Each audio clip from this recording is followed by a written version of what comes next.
Струмица со регионот подолго време е на врвот од светската топ листа на загадување на воздухот и иронично кажано го надмина епитетот Европска Струмица.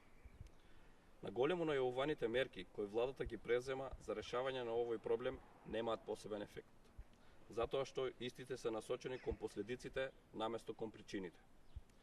Кога се пристапува кон решавање на проблемот и се бараат причините, може би треба да се запрашаме колкав е уделот во загадувањето на урбанистичките решенија врз основа на деталните урбанистички планови за градење и градежните активности во изминативе години.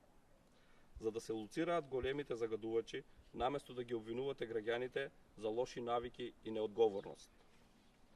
Едно од можните решенија од времето, кога денешниот премиер беше градоначалник, беше гасификација на институциите. Имено се обвинуваа државните институции заради наводно намерното избегнување на процесот на гасификација, а истите, според наши сознанија, и денес не се приклучени. Односно, да го побараме решението за кое наводно пречка беше ВМРО ДПМН.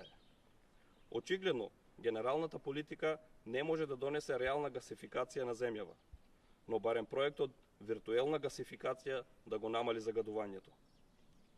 Дали со приклучувањето на институциите би станала економски исплатлива инвестиција и би се намалила цената на трошоците за користење на овој енергенс, па веројатно и домакинствата ќе може да се приклучат.